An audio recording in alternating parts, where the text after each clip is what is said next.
আপনি এক মুহূর্তের জন্য কল্পনা করুন, আপনার কাছে এখন কোনো কিছুই নেই, না টাকা, না পরিচয়, আর না বড় কোনো নাম। আপনার জীবনে আছে কেবলমাত্র সংঘর্ষ, ঋণ এবং খালি পকেট। আর যদি এইরকম পরিস্থিতি থেকে কোনো একটি মানুষ কেবলমাত্র নিজের চিন্তার শক্তির দ্বারা, নিজের ভাইব্রেশনের ফ্রিকোয়েন্সির দ্বারা এবং নিজের অটুট বিশ্বাসের দ্বারা 100 কোটি টাকার সম্পত্তি তৈরি করে নেয়, তাহলে আপনি কি এটাকে কেবল চমৎকার মনে করবেন, নাকি আপনি এটা বিশ্বাস করবেন যে এটা কোনো জাদু নয়, বরং এটা হলো এমন একটি গভীর বিজ্ঞান যেটাকে আমরা কম বেশি সবাই জানি, কিন্তু আমরা এটাকে কখনোই সিরিয়াসলি নিইনি। একটি এমন মানুষ যার কাছে না কোনো ডিগ্রি ছিল, না কোনো টাকা ছিল, না কোনো বড় ব্যাকগ্রাউন্ড ছিল, কেবলমাত্র ঋণ, সংঘর্ষ এবং খালি পকেট। আর ওই মানুষটা নিজের চিন্তার দ্বারা, নিজের ফ্রিকোয়েন্সির দ্বারা এবং নিজের মজবুত বিশ্বাসের দ্বারা 100 কোটি টাকার সম্পত্তি তৈরি করে নেয়। আর এখন প্রশ্ন এটা নয় যে এটা কিভাবে হয়েছে, বরং প্রশ্ন হলো আমরা কেন এটা করতে পারছি না। আর এই প্রশ্নের উত্তরটা জানার জন্য আপনাকে ভিডিওটা শেষ পর্যন্ত দেখতে হবে, কারণ আজকের এই ভিডিওতে আমি কথা বলবো এমন একটি মানুষের সম্পর্কে যে মানুষটার জীবন 0 থেকে 100 কোটি টাকার যাত্রা নয়, বরং নিজের চিন্তার পুনর্জন্মের কথা। আর ওই মানুষটার নাম হলো বব প্রক্টর। আজকের ভিডিওতে আমি আপনাদের ওই রহস্যটা বলতে চলেছি, যে রহস্যটা উনি ওনার ভিতরে খুঁজে বার করেছিলেন, যে রহস্যটাকে উনি ওনার জীবনে ব্যবহার করেছিলেন, আর পরবর্তীতে লাখো মানুষকে সেটা শিখিয়েছিলেন। তাই যদি আপনি সত্যিই জানতে চান পরিস্থিতি কিভাবে পরিবর্তন করতে হয়, গরিবী কিভাবে আমাদের চিন্তার কারণেই তৈরি হয়, আর কিভাবে ধনী হওয়াটা আমাদের ব্রেনে তৈরি হয়, এই সব কিছু আপনি বব প্রক্টরের জীবন থেকে জানতে পারবেন। বব প্রক্টর জন্ম থেকেই কোনো ধনী মানুষ ছিলেন না। ওনার জীবনের গল্পটা কোনো সিনেমার হিরোর মতো নয়। উনি হাই স্কুলের পড়াও কমপ্লিট করেননি। অল্প বয়সেই ওনাকে কাজ করা শুরু করতে হয়। এর কারণ হলো ওনার পারিবারিক অবস্থা ভালো ছিল না। উনি একটি খুবই সাধারণ ফ্যাক্টরি ওয়ার্কার ছিলেন, যার রোজগার এতটাই কম ছিল যে মাসের শেষে যে টাকা উনি পেতেন সেই টাকা দিয়ে কোনো রকমভাবে নিজের পরিবার চালাতেন। ওনার জীবনের কোনো উদ্দেশ্য ছিল না, কোনো লক্ষ্য ছিল না, আর সব থেকে বড় কথা, ওনার নিজের উপরে কোনো বিশ্বাস ছিল না। উনি ওই লাখো মানুষের মতোই ছিলেন যে মানুষগুলো প্রতিটা দিন পরিশ্রম করে, আর উনি নিজের মন থেকে এটা বিশ্বাস করে নিয়েছিলেন যে ওনার এই জীবন কখনোই পরিবর্তন হবে না। কিন্তু জীবন কখনো কখনো আমাদেরকে অবাক করে দেয়, আর আমাদের জীবনে এমন কিছু ঘটনা ঘটে যে ঘটনার কারণে আমাদের জীবন সম্পূর্ণরূপে পরিবর্তন হয়ে যায়। আর বব প্রক্টরের জীবনে ওই ঘটনাটা ছিল একটি বই, নেপোলিয়ান হিলের লেখা থিঙ্ক অ্যান্ড গ্রো রিচ। ওই বইটা প্রথমবার ওনার ব্রেনে একটি গভীর প্রশ্ন নিয়ে আসে, যদি গরিবিটা ভাগ্য নয় বরং আমাদের চিন্তার পরিণাম হয়, তাহলে ধনী হওয়াটাও কি আমাদের চিন্তারই পরিণাম? ওই বইয়ের একটি লাইন ওনাকে গভীরভাবে চিন্তা করতে বাধ্য করে, what you think you become. অর্থাৎ আপনি যেটা চিন্তা করেন আপনি সেটাই হয়ে যাবেন। আর এখান থেকেই বব প্রক্টর প্রথমবার নিজের বাহ্যিক পরিস্থিতি নয়, বরং নিজের ভিতরের চিন্তাকে পরিবর্তন করার সিদ্ধান্ত নেন। ভেবে দেখুন, একটি এমন মানুষ যে মানুষটার কাছে কোনো কিছুই ছিল না, ওই মানুষটা এটা মেনে নিয়েছিল যে তার সব থেকে বড় সম্পদ হলো তার ব্রেন। আর এই বিশ্বাসটাই ওই মানুষটার জীবনের টার্নিং পয়েন্ট হয়ে ওঠে। উনি এটা বুঝতে পারেন আসল লড়াইটা বাইরের পৃথিবীর সঙ্গে নয়, বরং নিজের সাবকনসিয়াস মাইন্ডের সঙ্গে করতে হবে। এরপরে উনি নিজেকে বারবার নতুন চিন্তার দ্বারা প্রোগ্রামিং করা শুরু করেন। সকালে ঘুম থেকে উঠেই অ্যাফার্মেশন বলা, রাতে ঘুমাতে যাওয়ার আগে ভিজুয়ালাইজেশন করা, আর সারাটা দিন ধনী মানুষের মতো চিন্তা নিয়ে বেঁচে থাকা। যদিও ওনার পকেটে কোনো টাকা ছিল না, আর উনি এই সব কিছু কোনো শখের কারণে করেননি, বরং উনি এই সব কিছু এই কারণে করেছিলেন কারণ উনি জানতেন যদি চিন্তা পরিবর্তন না করা হয় তাহলে ওনার জীবনও কখনোই পরিবর্তন হবে না। এরপরে ধীরে ধীরে ওনার এনার্জি পরিবর্তন হতে শুরু করে, আর যখন এনার্জি পরিবর্তন হয় তখন সুযোগ অটোমেটিক দেখতে পাওয়া যায়।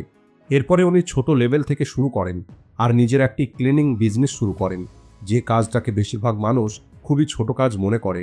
কিন্তু বব প্রক্টর ওই কাজটাকে বড় মাইন্ডসেটের সঙ্গে শুরু করেন, আর কিছু সময়ের মধ্যেই ওনার রোজগার হাজারো থেকে লাখোতে পৌঁছে যায়, আর লাখো থেকে কোটি টাকা হয়ে যায়। আর এই সব কিছু কোনো জাদু ছিল না, এই সব কিছু ছিল মানসিকতার খেলা। আর এখানেই বব প্রক্টর ওনার জীবনের সব থেকে বড় সত্যিটা প্রকাশ করেন, আর সেটা হলো টাকা পরিশ্রম থেকে নয়, বরং মানসিকতা থেকে তৈরি হয়। পরিশ্রম প্রতিটা গরিব মানুষই করে, পরিশ্রম তো প্রতিটা মজদুরও করে, পরিশ্রম প্রতিটা কর্মচারী করে, কিন্তু পার্থক্য হলো বেশিরভাগ মানুষ সেই চিন্তাটাই করে যে চিন্তাটা তাদেরকে ওখানেই আটকে রাখে। ধনী কেবল সেই মানুষগুলোই হবে যে মানুষগুলো সবার প্রথমে নিজের ব্রেনকে ধনী তৈরি করবে। বব প্রক্টরের 0 থেকে 100 কোটি টাকার সফর এটা কেবল টাকার সফর ছিল না, বরং এটা ছিল মাইন্ডসেটের সফর। আর উনি এর জন্য 3টি মূল সিদ্ধান্ত বলেছেন: স্পষ্টতা, বিশ্বাস এবং ভাইব্রেশন।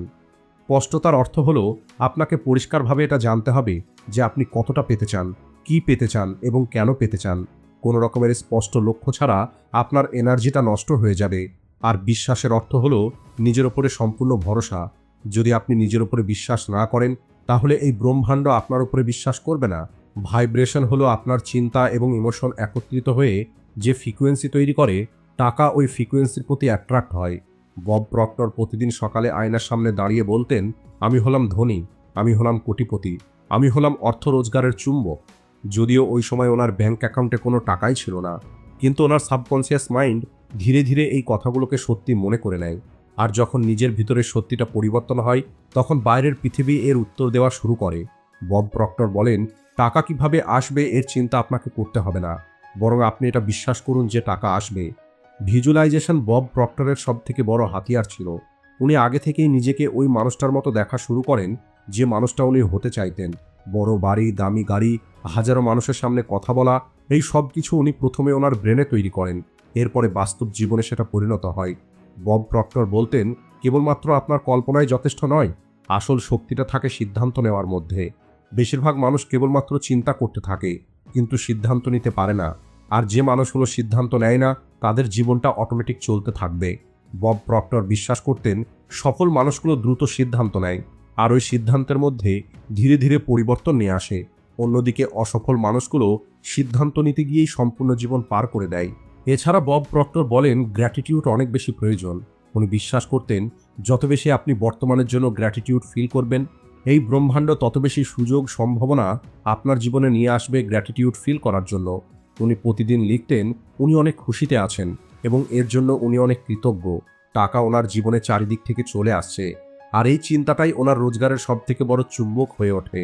যখন ওনার সম্পত্তি 100 কোটি টাকার বেশি হয়ে যায়, তখন উনি আর একটি গভীর কথা আমাদেরকে বলেন, টাকা কখনোই দাঁড়িয়ে থাকে না, বরং টাকা সবসময় বয়ে চলে। তাই যদি আপনি ভয়ের সঙ্গে টাকাকে ধরে রাখার চেষ্টা করেন, তাহলে ওই টাকা ধীরে ধীরে নষ্ট হয়ে যাবে।